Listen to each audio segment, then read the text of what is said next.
What's up, guys? It's your boy Lightning. Welcome back to another video. Today we're gonna be reacting to three true story scary animations. So, without further ado, let's get to the video. This happened to me back in 2007. I was 9 years old and my brother was 14. My mom had sent us out of the house with about $30 to go to a movie and maybe get a bite to eat afterwards. After watching the movie, it was getting pretty dark and I was ready to go home. My brother wanted to get something to eat first and we agreed to walk to McDonald's, which was only a couple of blocks from the movie theater. On our way there, we were stopped and approached by a man.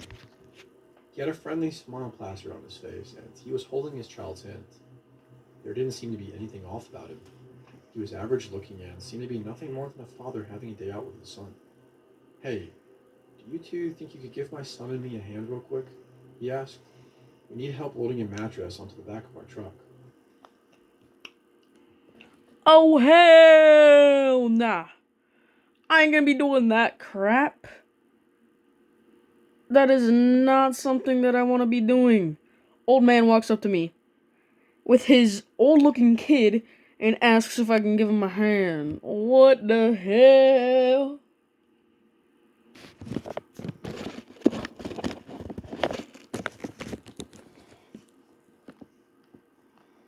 "The truck is just up the road." "Sorry, but we don't really have the time," my brother said. So at this time, I knew the little boy. He was about 8 years old and he looked abnormally thin. He had a blank expression on his face and wore clothes that were much too big for him. I turned my attention back to the man, who was now mumbling to my brother about how it would only take a second. My brother kindly declined to get in. Being the helpful kid that I was, I joined in with the man and tried to persuade my brother that we should help them out. I turned to my brother, who was now staring down at the little boy. That's a bad decision. I personally would not do that. Say, hey bro, yeah, let's help an old man and his old looking son. Hell nah. My brother had a disturbed expression on his face. As he looked down at the child, the child stared back at my brother blankly. I didn't understand why my brother had that look on his face. He grabbed my hand and said, "I think that's my mom over there." He pulled me and we began walking away from the van. I didn't understand what was going on and why my brother had just lied about our mom being over there. He didn't let go of my hand and practically dragged me until we were a far distance away from him and his son. I looked back and could still see the man holding his son's hand, only now he wasn't smiling anymore. He had a look of fury on his face and he yanked the little boy by the arm and they walked away. I pulled away from my brother's grasp and bombarded him with questions. He shushed me and pulled his phone out of his pocket. He dialed in a number and began pacing around nervously while talking on the phone. I remember the police showing up, and my mom came soon after. She took me home, but my brother was left with the police.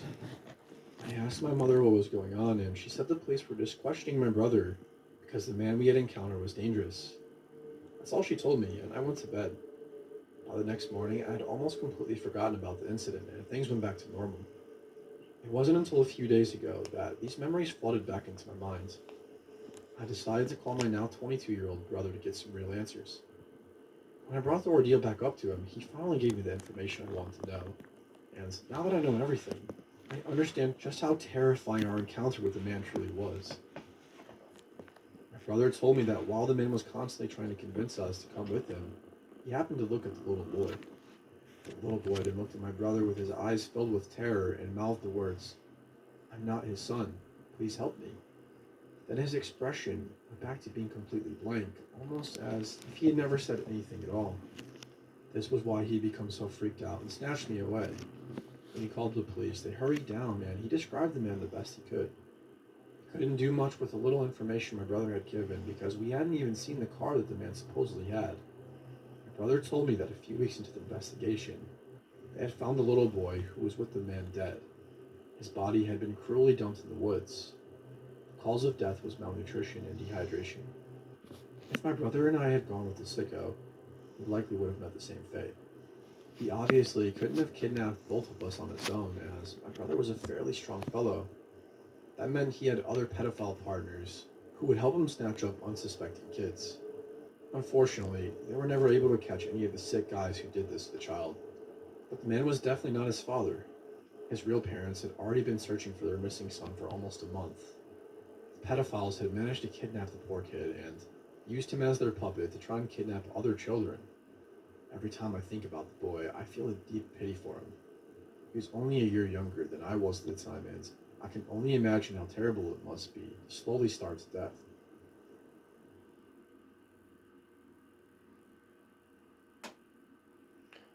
Alright. So, what you're telling me is old man had a bunch of pedophile friends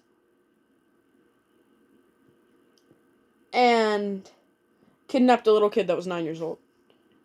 Little kid named Peter, who was 9 years old. And tried to kidnap two other kids. I told y'all something was wrong with this guy. Years ago, when I was still a teenager, my friend Justin and I would often go longboarding at night, as my friends and I were quite the night owls. We loved the freedom of almost never seeing another. Oh, in case you guys didn't know, this is the second animation. So, just letting y'all know. But this is another one. On the roads or the paths we frequented. Even when using the main roads, it would be very rare to see a car out so late in such a rural area, and you could see and hear them coming from very far away due to their headlights and the noise of the vehicle disrupting the peaceful silence of the night. We were really into it at the time and would often ride our boards for miles and miles, sometimes not arriving home until the sun was up. One particular night, we decided to ride a few miles away from our usual back roads to take one of our favorite hidden routes. It began with a narrow paved path that was the only piece of land separating two sides of a long lake. It would often sink under due to rain, and we wanted to seize the opportunity to use it before it rained and went underwater again. It was roughly 2 miles long and was extremely relaxing to ride through due to the scenery. After making it to the end of the lake, we decided to continue moving and turn into a very close path that leads directly into a densely wooded wilderness preservation. Nope. Not going there. Not going into woods. Not doing that. Like, dark, spooky all woods. With my brother, who literally looks like he's about to fall asleep. While he's walking me there. Like, oh heck nah. Brother, ooh, not doing that. As we came up to the first hill, we looked down at the bottom into the blackness. We both noticed what happened to be a tiny moving ball of dim light down there. It moved so strangely, and it was extremely difficult to make out what it was. Rather than shine our flashlight down, we curiously watched it for a few moments, whispering to each other about what it could possibly be. All at once, that small light turned into multiple blinding lights and extremely loud revving sounds, overwhelming our senses that had become accustomed to the. Guys, at first I thought it was like four people with flashlights. But extremely loud revving sounds. Which means it's gotta be a vehicle. If it has four lights, then it's probably a car or truck that's supercharged, so it has that loud of a noise. In silence. Acting purely on fear, we instantly turned around and ran as fast as we could, hearing yelling and revving gaining behind us. By sheer luck, we managed to run off the path into a very dark, very overgrown hole on the side of a hill overlooking where we had just come from. We decided to hide in the natural dugout of this hill, hoping the plants and darkness would be enough to protect us from whatever was happening out there. We watched our pursuers right up to where we had originally been standing. There were four men, two on four-wheelers and two on full-size motorcycles. They were yelling at each other about something, but we couldn't make out what they were saying due to the distance we had covered. We felt safe enough to whisper very. Okay. So I guess they were four people on three different vehicles. But hold on. We won full-size motorcycles. Why is there a They were yelling guy at each other about something, next to but we behind couldn't make another out what they were guy? saying. Due Like, to the distance what? we had covered, we felt safe enough to whisper very softly to each other and speculated who these people could be. Our first thought was maybe they were park rangers of some kind, although we had never seen one here in the many times we had been through, and honestly, we doubted that this county had the budget or even the desire to have anyone patrol the deep woods at night. Besides that, these men run vehicles entirely inappropriate for the paved bike trails, and they were very angry about something. They called out to us for a while, yelling things like, "We know you're out there, and we can see you. Come out." We stayed silent and decided to call their bluff instead of running. Eventually, we clearly heard one of the men yell, "Find them now," and smash a bottle. That had erased any hope we had that these were just park rangers. We watched them split up, each of them going a different way down the series of paths on their vehicles, including the path we came from. It took us what felt like ages to even move. We were frozen in terror inside the dugout, watching the lights from the vehicles travel through the woods and paths. One of them already coming full circle and passing the point he started from. I thought about calling for help, but I was too afraid to open my phone. Bruh. You're telling me you're too scared to call the police right now? You're too scared to call the police right now. What kind of kid are you? Like, how old are you? You have a phone, call the police. Call 911, tell them there's a bunch of creeps out there looking for you. Like, come on. If I was in this situation, I would have called the cops while they were there, and then recorded them, put the cops on FaceTime, recorded the freaking dudes that were stalking me, so the cops would see that they're stalking me. Like, this kid is actually dumb. Fear that even the smallest amount of light would give away our location. After waiting for the lights of the vehicles to reach their farthest distance yet, we finally summoned the nerve to get up and try to run somewhere far enough from these people to safely make a call. We ran as hard and as fast as we could through the woods. Since their headlights gave away their location on these paths, we would hide again whenever we thought they were getting too close. Our available hiding spots were getting progressively worse as the woods became less dense, and the fear I felt waiting for one of them to drive past us, while basically only being covered in leaves and plants, may still be unmatched to this day. Finally, we emerged from the woods onto the intersection of the two main roads. Far from where we started, we ducked down into the ditch to call for help. When I opened my phone, I noticed I had recent missed calls from one of our other friends, Connor, who we were supposed to meet up with after our longboard excursion. I called him and frantically asked where he was. Luck was with us again. He hadn't given up on our plans, despite us ignoring him, and was only a few miles away, already heading in our direction. I gave him the names of the two streets we were near, the corner of, and explained that we needed picked up right away. He agreed to speed over to us, while Justin and I waited in hiding. Thankfully, Connor arrived before any of those men did. We bolted in the back seats of his car, yelling for him to get out of there, and he took off. Relief doesn't begin to describe what I felt being safely driven home after everything I just experienced.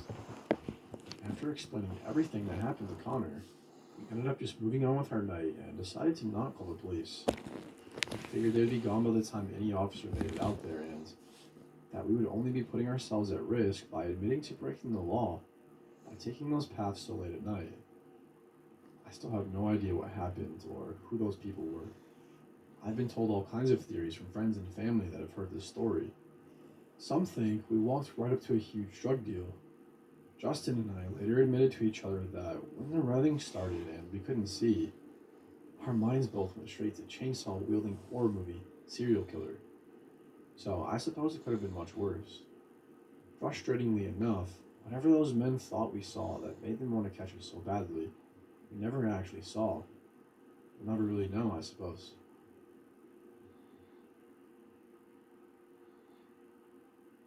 Dip into it, this chunky salt. There's an ad, so I'm gonna pause the video. Alright, let's get to another one.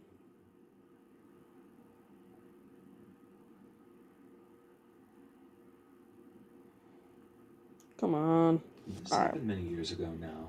It must have been 1997 because I was at a showing of Scream with my then girlfriend, and it was just past New Year's. The movie had been showing for a few weeks at this point, so it wasn't a very busy showing. Perfect for a date night with a girl like Jennifer. And she often reacted to scary movies by getting handsy and grabby holdy of me, if you know what I mean. And I'd learned some time ago that horror movies were a great way to get a bit of extra affection. Now, what can I say? We were first year college students. Of course, we'd find any excuse to get our hands all over each other. And we weren't the only two people at the showing of Scream that night who would be making a lot of physical contact, although, of course, we just didn't know that yet. Now, we got some popcorn, we got some soda, tickets were clipped and seats were taken, trailers were watched, as they are. And Drew Barrymore got grilled on her favorite scary movie. You know the scene. Everyone's seen the original Scream by now. And things started kicking off during that scene where Randy, Billy, and Stu were in the video rental store. And so if you're one of the three people who hasn't seen the original Scream, it's a bit meta. It deconstructs the slasher movie genre a lot, and one character in particular, Randy, he's the narrative vehicle for doing all of that. I don't remember the exact details. I was making out with my girl at the time and failing to pay too much attention to the bits where people weren't getting murdered. But a person who was a few rows ahead of ours really didn't agree with something Randy said about the rules of horror movies. So much so, in fact, that he yelled out his disagreement at the screen. Now, you gotta remember, this was back in the 90s. And back then, keeping your damn mouth shut was normal etiquette in movie theaters. Outside of very specific, obviously intended moments, you didn't just yell at movies. And you certainly don't provide angry, nerdy commentary to nobody in particular because you disagreed with the writer. Well, this guy did, and we'll just call him Mitchell, although I have absolutely no idea what his name was, of course. He started yelling, hooting about the integrity of the horror genre. And that's when the guy next to him started screaming too. Like I said, it was an empty movie theater. These two guys had been sitting next to each other, so I assumed they were together. But later found out that no, they were strangers who decided they absolutely had to stick to their assigned seats instead of sitting anywhere they wanted in the theater. The second guy, who I'll just call Steve, he wasn't screaming at the movie though. Steve was screaming. So, explain to me why you just immediately think because someone is sitting next to another. Like, explain to me why you think just because a guy is sitting next to another guy in a movie theater, they're gay. Like, I went to the movie theater with one of my best friends to see a movie. I'm not gonna say the movie because I don't really feel like it, but we sat next to each other because we're friends. That's what friends do. It would have been kind of weird if someone just assumed, oh, those two are gay. Like, bro, you don't have the right to assume if they're gay or not. Mitchell for screaming at the movie. I don't remember the exact exchange, but I remember it well enough that I can make parts of it up for impact. Stuff like, dude, it's just a movie. Sit the F down and shut the F up, Steve yelled. Now, I should note at this point, Mitchell was still sitting down. He was just kind of flailing his fists around and being very animated. Are you listening to this? Mitchell yelled back at Steve, gesturing to the screen and then to Steve and then to the mostly empty movie theater. Jennifer had grabbed my arm and was kind of cowering down in her seat, hoping that we wouldn't get noticed by these weirdos. I'm trying to listen to the movie, Steve said, and this seemed to calm Mitchell down for a few minutes. Then something else in Scream set him off. God knows what it was, but I'd stopped paying attention. This time, though, Mitchell really did stand up and started yelling at the screen like the characters could fully hear him and react to him. He was actually genuinely offended at some opinion that one of the characters had about horror movies. Now, don't get me wrong, he wasn't delusional. He knew that there was a writer speaking through the characters, and he knew Wes Craven had directed the movie, so a lot of his ire was directed at poor old Wes. Now, rest in peace to the big man, one of the best horror directors of our time, by the way. He was still alive at the time of the story, obviously, and Mitchell was very angry at him for his disrespect of the horror genre. I've never seen anyone behave so stupidly or oblivious to this day. Mitchell was screeching about the hypocrisy on display. I don't think it even made sense with what the movie was actually saying. He just decided that Scream was taking pot shots at his beloved horror genre and nothing. Okay. Right now, personally, I don't see how this is a scary story exactly. Bro was just sitting in a movie theater with his girlfriend, and two guys are screaming. Like, it might get bloody and stuff, but I don't know what's going on. It's not really scary right now. Could say or do was going to change his mind. That's what I assumed anyway, and I whispered that to Jennifer. Well, look, she whispered back. Now, Mitchell was a big guy. From a few rows back, anyway, he appeared to be around 6 feet and nearly 300 pounds of fat and muscle. And then Steve stood up and squared up to him. Now, Steve.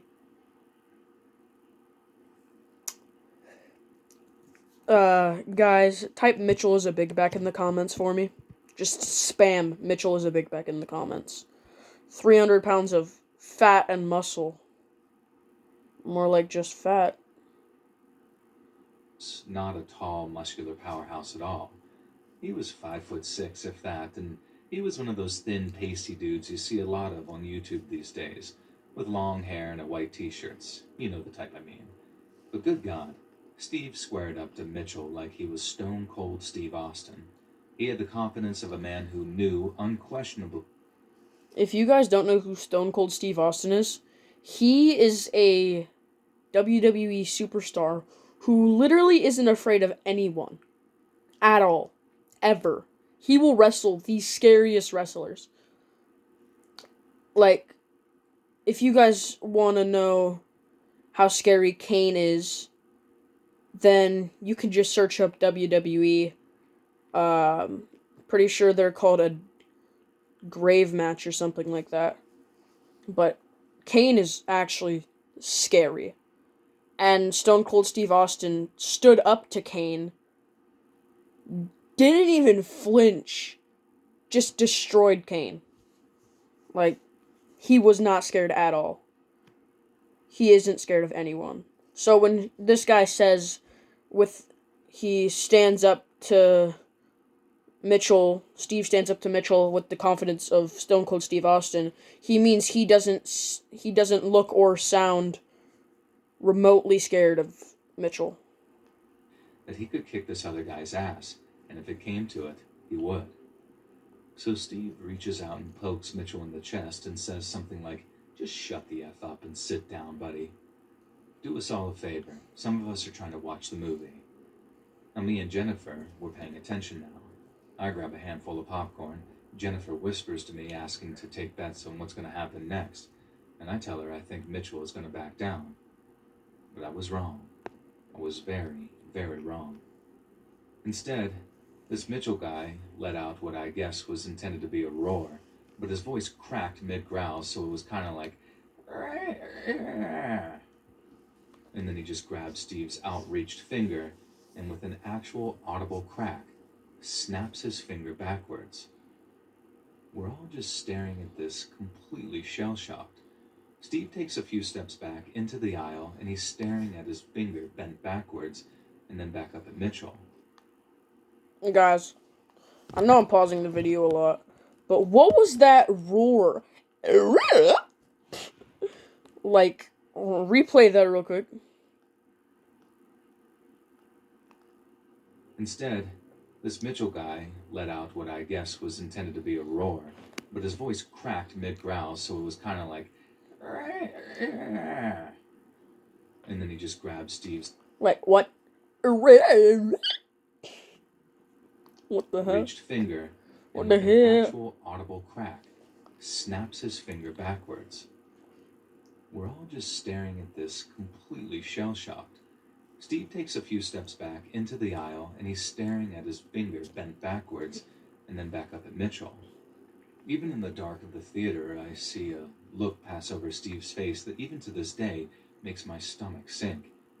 It was the look of a man who realized that he just made a very big mistake. You see, that confident "I got this" guy I'd imagined Steve has in that moment, he obviously didn't exist. I guess he thought Mitchell would have fallen for it and backed down, but not so much. Remember how I'd also assumed Mitchell was an unfit kind of slob? Who knows if I was right about that? But this guy had heft, and he threw himself at Steve. Just full on charged into him in the aisle like a goddamn. Bro literally turned into like a sumo wrestler or something. Just threw himself at this guy. Like, what? Fool. Slammed Steve straight into the floor so hard that we actually heard another crack.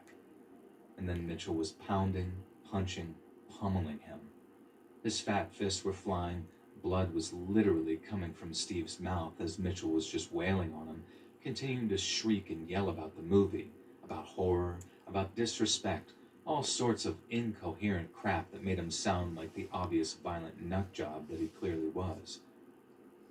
Of course, being a hot-blooded 18-year-old male, I wasn't just going to sit there and watch this guy get destroyed just for telling Mitchell to shut up.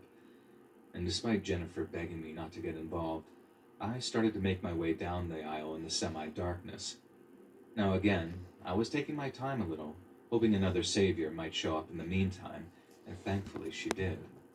Out of nowhere, vaulting over chairs like some Olympian, this woman came sprinting out of left field, shocking all of us.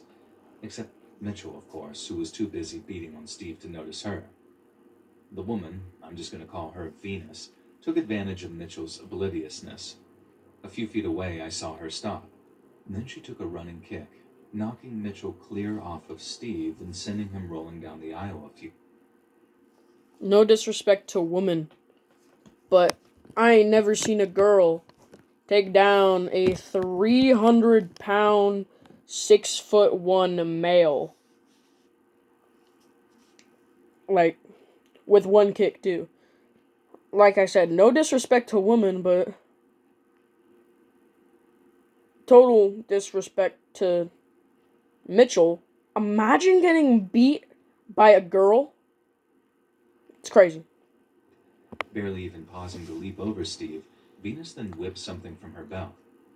I heard the sound of the spray can, and Mitchell's screams changed dramatically. Turns out our savior was an off-duty homicide detective at the theater with her husband to enjoy a romantic date night together. Mitchell got a face full of mace, a boot's worth of broken ribs, and a handcuffing in the form of plastic ties that Venus kept on her person while off-duty just in case situations like... Hold on. You're telling me bro got handcuffed by zip ties? Of all things. Like, can't have actual tie. You can't have actual handcuffs in the movie theater, so I'm just gonna handcuff you with zip ties. And he couldn't get out of them. arose. She later joked that she never expected to actually have to perform an off-duty arrest. Steve was fine, except for a few broken teeth. And as for what happened after to Mitchell, Steve, and this Venus character, I can only guess. We missed the end of the movie, obviously, and we were all offered refunds and comp tickets for any showing or movie of our choice. Someone tells me they didn't extend this offer to Mitchell, though. Now, I scored points with Jennifer for at least intending to be a hero, but I'll leave that up to you to decide how that manifested. Now, this was all 30 years ago now, but I still think on it from time to time. I hope Steve, Venus, and her husband are all doing well, if they're actually still around. Jennifer and I ultimately didn't stay together, but we are still Facebook friends, and she seems to be doing good. To this day, though, I've still never watched the second half of Scream. I decided to leave the rest of the movie up to my imagination because sometimes fiction can never compete with the insanity that is reality.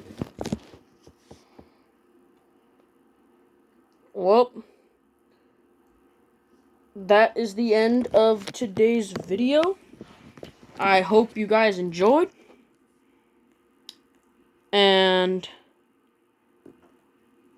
if you like this and want to see more of these, then comment down below that you want to see more.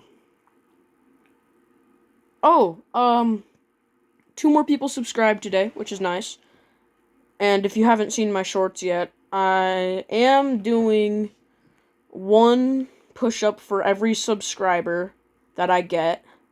until I hit 100 subscribers. So I might be needing to do push-ups for a long time. But if you guys want to subscribe, you guys get to see me do push-ups. So it'll also really help out the channel. And if you like my content, please feel free to subscribe. And bye.